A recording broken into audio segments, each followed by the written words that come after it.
Saudações cavalarianas, aqui é Glênio Madruga e você está ouvindo mais um episódio do podcast do Clube dos Generais, o podcast feito para quem não pode ter um blindado em casa. Levante e arrumem suas coisas, vamos de pé, de pé, de pé! Hoje, novamente, mais um dia, mais uma noite, na presença do nosso querido amigo Renato Kloss. Professor Renato Kloss, como é que tá, Paulo? Tudo bom, Glênio?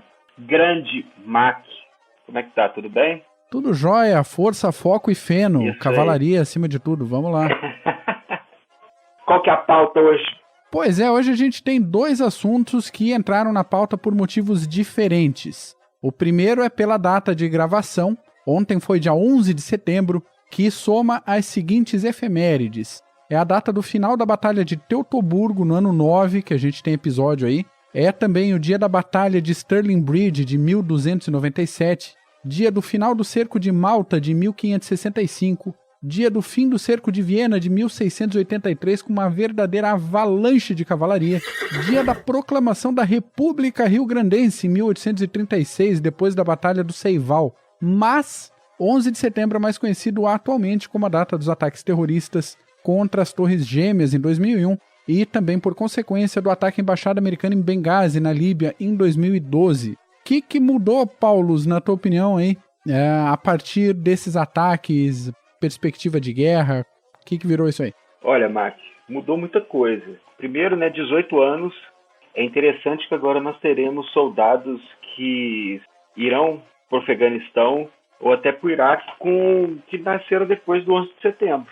Isso aí já é um fato grande, porque a longa guerra que eles falam, 18 anos que os americanos estão no Afeganistão, naquele lamaçal. Eles estão 16 anos no Iraque, porque foi 2 anos depois. Então, tá uma bagunça. Hoje, nós não sabemos se o mundo... Nós temos nas teorias de relações internacionais, o mundo pós-Guerra Fria, com os Estados Unidos sendo aquele ator dentro do sistema unipolar, que ele detinha a força, o poder, a projeção de poder, a capacidade que outros não tinham. E agora? Nós temos agora o pós-11 de setembro, que é essa guerra contra o terror, que muitos chamam. Já é o terceiro presidente americano que está correndo atrás desses terroristas. E mudou muita coisa. Principalmente porque hoje nós temos um mundo multipolar. Hoje nós temos China e Rússia buscando o seu lugar ao sol também junto dos Estados Unidos. Tivemos vários incidentes durante os anos. Os Estados Unidos estão muito solapados por causa dessa guerra ao terror. A verdade é essa, aquele problema que veio desde o Vietnã, da opinião pública. A opinião pública nos Estados Unidos é muito forte, então até o Obama foi eleito prometendo tirar tropas do Afeganistão, do Iraque, porque ele foi eleito prometendo tirar tropas. Os Estados Unidos, no caso, que hoje está fazendo acordo com o Talibã para acabar a guerra. Agora, no mês de agosto e julho, o Talibã e os Estados Unidos fazendo acordo junto da OTAN para tentar pôr o fim nessa guerra de 18 anos. Nós temos também, vale lembrar que até o Estado Islâmico está no Afeganistão, e vale lembrar também que o Estado Islâmico é um produto da invasão americana no Iraque. Para aqueles que não sabem, e até vale depois a gente fazer um CGCast legal aí do Estado Islâmico, explicando para a galera, mas o Estado Islâmico nada mais é do que a Al-Qaeda 2.0, que é aqueles jihadistas radicais da Al-Qaeda, naquele período de 2004, 2005, 2006, que se ferraram na operação americana no The Surge, em 2007, quase morreram, voltaram e agora, agora não, mas naquela época fundaram o Estado Islâmico e causaram esse terror aí, essa bagunça total, Iraque/Síria. Dá para ver o tanto que desestabilizou o Oriente Médio. Depois dessa caçada, depois que os americanos entraram no Iraque. Então, hoje, até pela grandeza que eles costumam falar, tudo bem, o 11 de setembro, não só o ataque nas Torres Gêmeas, mas também no Pentágono. A última vez que os Estados Unidos tinha sido atacado em solo americano foi em 1812, quando os ingleses, os Redcoats, chegaram lá e tacaram fogo na Casa Branca. Sim. 1812. E agora eles chegaram, e nós até separamos os números aqui, para ver a escala de destruição que ocorreu no 11 de setembro. Vale lembrar que um grupo de terroristas, né, eles sequestraram 4 aviões, 2 se chocaram nas Torres Gêmeas, outro se chocou no Pentágono e um caiu no campo na Pensilvânia. Nesse incidente, ao todo, 2.977 pessoas foram mortas, 2.753 morreram só no World Trade Center, 343 deles eram bombeiros da cidade de Nova York, olha isso, quase 350 bombeiros, 23 oficiais da polícia de Nova York, 37 policiais da autoridade portuária de Nova York e Nova Jersey que foram ajudar, 184 pessoas que morreram no voo 77 da American Airlines, que caiu no Pentágono, 40 foram mortos no voo 93 da United Airlines, que caiu em Shanksville, na Pensilvânia, né? E inúmeras vítimas e socorristas que não entraram nessa régua aí, que morreram consequentemente da fumaça, tudo nos anos depois de câncer. E vale lembrar também que 60% dos restos mortais das vítimas foram identificados apenas. Então, nós temos 40% aí que não foram identificados e não serão, no caso, né? 18 anos.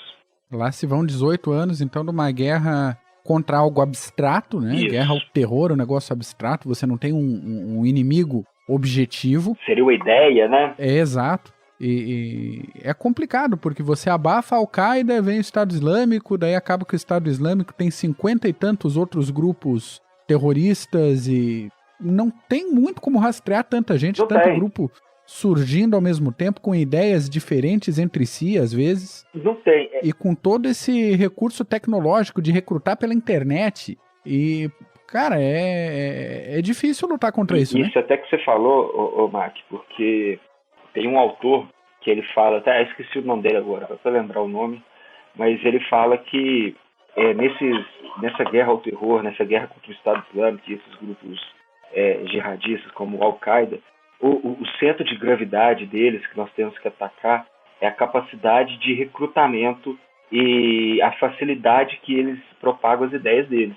E, consequentemente, o recrutamento. Então, esse que é o ponto-chave que deve ser atacado também, nessa capacidade deles de trazer mais pessoas para as fileiras e fazer aquela lavagem cerebral. Que uma vez deles já, naqueles campos já de treinamento, aí já era. Aí virou retardado mental pro resto da vida. Mas essa capacidade de recrutar é a que mais tem que ser atacada nessa guerra ao terror. Você tem que cortar esses tentáculos. Não é à toa que muita gente fala, até o Trump falou que o Estado Islâmico já era, que conseguimos derrotar o Estado Islâmico lá na Síria, depois da Batalha de Raqqa, Deir ez-Zor, enfim. Pô, tem Estado Islâmico na Líbia, tem Estado Islâmico no Afeganistão, tem Egito ali no Sinai, deve ter também, que direto eles fazem operações lá. Então, não adianta, né? Não adianta. Enquanto não acabar com essa capacidade deles de gremlin, de se multiplicar rapidinho, pô, não dá. Bom, dito isso, refletido sobre isso, vamos pro segundo assunto do dia? Vamos mandar bala. Então vamos lá. O segundo assunto foi atravessado na frente de outras pautas por causa de uma conversa que aconteceu no Clube dos Generais essa semana sobre a importância e sobre a relevância da Victoria Cross. E aí uma coisa puxou a outra e tá a gente aqui na frente do microfone fazendo o nosso episódio. No dia 29 de janeiro de 1856, a Rainha Vitória ordenou a criação de uma nova condecoração que deveria levar só o nome dela própria e tornar os seus condecorados ícones de extrema coragem e de extrema bravura. Nesse contexto, a medalha é concedida por atos de extrema bravura na presença do inimigo e pode ser atribuída a militares de todos os postos e de todas as graduações, de todas as armas e até para civis que estejam sob comando militar. Então tá em campo de batalha, sob as ordens da coroa britânica, você pode receber aí uma Victoria Cross. Já tem chances de ganhar uma Victoria Cross. Isso aí. A gente separou alguns fatos rápidos aqui, porque a gente não quer alongar demais esse episódio também. Então vamos lá, a primeira Victoria Cross foi concedida ainda durante a Guerra da Crimeia. Mas, curiosidade, o condecorado não era soldado e também não estava na Crimeia. O sujeito se chamava... pois é, né? era o Charles David Lucas. Ele era contramestre do HMS Hecla durante o bombardeio de Bomarsund, no dia 21 de junho de 1854. Durante a peleia, uma granada caiu no convés do navio. Todo mundo correu em busca de abrigo, mas o Lucas agarrou o artefato explosivo e jogou no mar, antes que o pavio terminasse de queimar, salvando vidas, evitando danos ao barco e deixando todos os presentes respirando aliviados ainda, curtindo a vida, entre o bombardeio que continuou, diga-se de passagem. Mas foi o primeiro ato que depois mereceu, lembrando aí que a Victoria Cross foi pensada em 56, e esse ato de 54 já valeu a primeira Victoria Cross. Já que a gente falou da primeira concessão, a primeira cerimônia aconteceu no Hyde Park, no dia 26 de junho de 57. Nesse único dia, 62 Victoria Crosses foram concedidas para 57 militares e 5 civis. Vê aí que o pessoal civil já ganhando algumas medalhinhas. Já estavam ganhando também, já tinha um lugar deles também. Já marcando presença. Falando em número de medalhas, já foram concedidas 1.363 Victoria Crosses, sendo que 3 pessoas conseguiram ser condecoradas 2 vezes. A distribuição atual, pois é, no dia 12 de setembro de 2019, dia desta linda gravação, é a seguinte: 522 medalhas entre 1854 e 1914, 628 entre 14 e 18, 11 medalhas entre 18 e 38, 182 durante a Segunda Guerra Mundial, 4 durante a Guerra na Coreia e somente 16 desde 1965. E aí, já alongando esse pensamento, eu acho interessante a gente perceber que conforme o tempo passa, menos Victoria Crosses são concedidas. Isso. Interessante também que o boom foi na Primeira Guerra Mundial, né? Sim. E a gente pode pensar isso porque quanto mais o tempo passa e mais a tecnologia avança, menos contato direto com o inimigo o soldado tem. Isso. Então, como um dos critérios ali é atos de extrema bravura na presença do inimigo, a tendência é ficar cada vez mais raro esse tipo de condecoração. Bom, a vantagem é que para situações de grande bravura sem o inimigo estar fungando no seu cangote, tem a George Cross, que também para atos de extrema bravura, só que com menos aperto, vamos dizer assim. Mais um fato, a inscrição sugerida originalmente para a medalha era para os bravos, mas a própria Rainha Vitória mandou alterar para por valor, for valor, porque poderia abrir a interpretação de que nem todos os soldados eram bravos e ela não queria pessoal meia tanga lutando pela coroa. Ela tinha falado que, na verdade, todos os soldados que lutam pela coroa britânica são bravos. Então para trocar isso aí, vai por valor.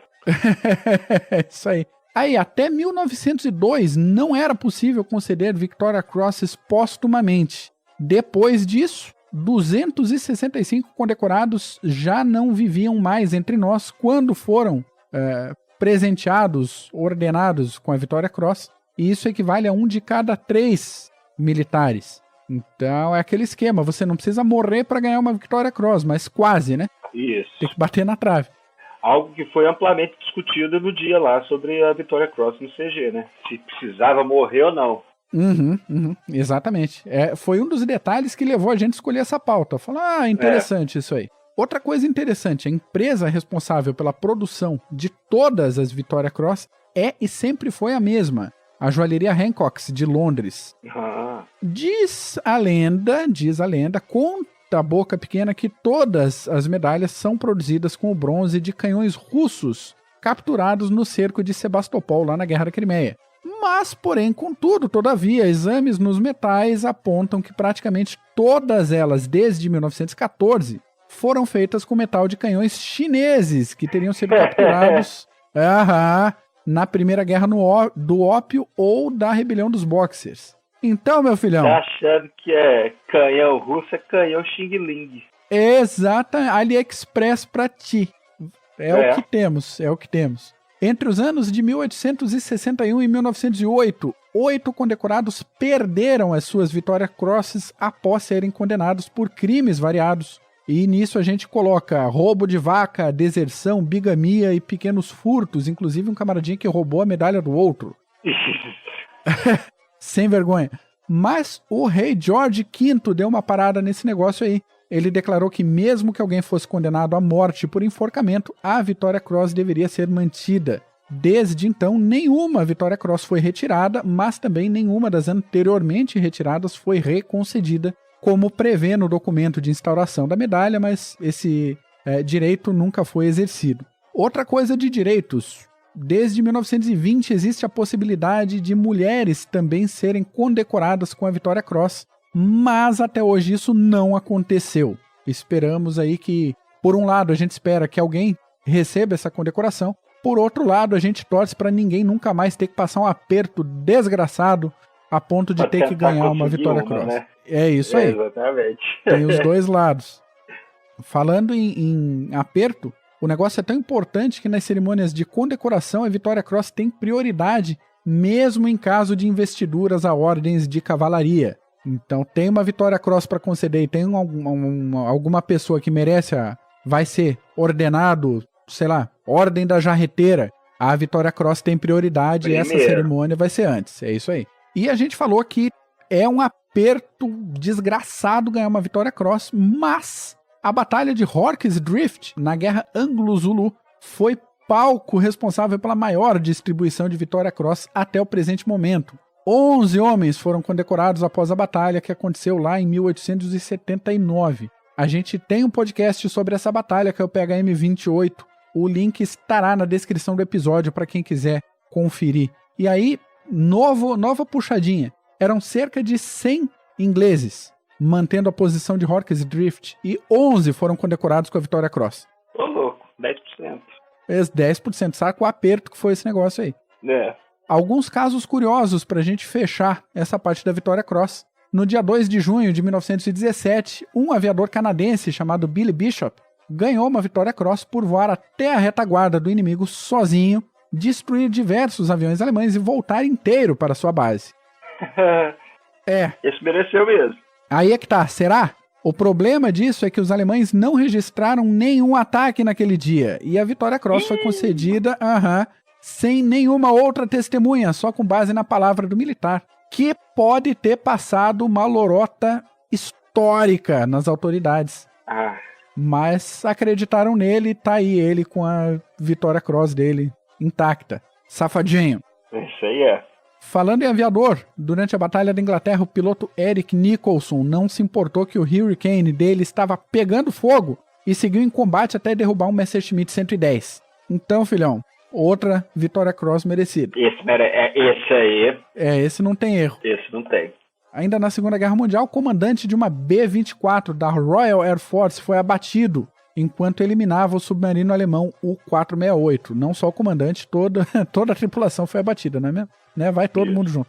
Como não havia outras testemunhas além da tripulação do B-24, o comandante do submarino, que conseguiu sair relativamente ileso, entrou em contato com a RAF e informou que o piloto merecia uma Victoria Cross. E essa foi a... E essa foi a única Victoria Cross até agora concedida pelo testemunho de um inimigo. Mas, rapaz... Curiosidade que vale realmente colocar aí. Vale. Já emendando esse negócio de curiosidades, segue indicação literária do Clube dos Generais, um livro chamado Uncommon Valor, The Story of the Victoria Cross. É um livro de 312 páginas da Pen and Sword Military, lançado agora, no dia 30 de junho de 2019. O link também está na descrição do episódio, aquele link de associado da Amazon. Então, sabem todo o procedimento aí de link de associado. Isso aí, galera. Tem que comprar pelo link. Compra pelo link aí. Já fazendo uma propagandinha para a Amazon e para nós como associados também, a Amazon lançou essa semana o pacote completo Amazon Prime. Então a gente vai deixar um link para explicações, mas basicamente por R$ 9,90 você tem direito a uma série de benefícios como o pacote de streaming de filmes e séries, música, o Prime Music, tem um pacote de livros e revistas semelhante, menor, mas semelhante ao Kindle Unlimited, tem jogos, tem um monte de coisa lá por R$ 9,90. É um negócio bem bacaninha para conferir. Tá valendo a pena. E no meu caso particular, o que vale a pena é o seguinte, cara. Frete grátis para todos os produtos, para todos os produtos tagadinhos lá no site, como Prime, e em alguns CPFs, inclusive o meu aqui de São José da Terra Firme, Santa Catarina, com frete grátis na entrega expressa. Sem limite de valor, você pode comprar um livro de R$20 e pode receber em até 2 dias, como já aconteceu comigo. Comprei um livro ontem e estou esperando entrega para amanhã de manhã. Olha que beleza. Frete grátis. Aham. Isso que é bom é comprar e chegar logo. Exatamente, não depender dos Correios, que no caso estão em greve, não é mesmo? Correr é uma brincadeira. Então, uma série de recadinhos aqui. Eu tô devendo, eu particularmente, como gerencio o e-mail do Clube de Generais, estou devendo abraços pro pessoal que entra em contato com a gente pelo e-mail e pelos demais canais de comunicação. E, em particular, hoje o abraço é pro Diogo de Paula Aguiar, de Itu, no interior de São Paulo, e pro Felipe Soares, de Guaratinguetá, que mandaram as suas impressões sobre os nossos podcasts e fizeram algumas sugestões de pautas para nós aqui. Boa, valeu, moçada.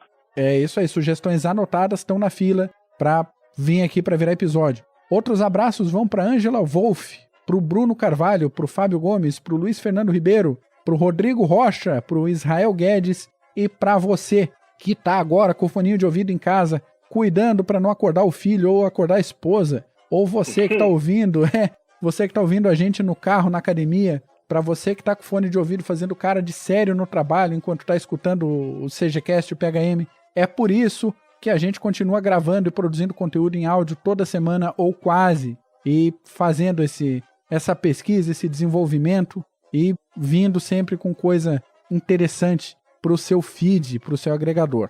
Boa, isso aí, né? Paulo, algum recadinho? Não, é isso aí. Mandem pautas, mandem sugestões que vamos discutir. Vamos discutir, vamos botar na fila. Isso. É isso por hoje, então, pessoal. Acompanhe as atividades do CG nas redes sociais. E se você gostou desse episódio, compartilha com mais uma pessoa que pode gostar também. Paulos, abraço, obrigado por mais um dia, mais uma gravação. Grande abraço, meu querido Mark.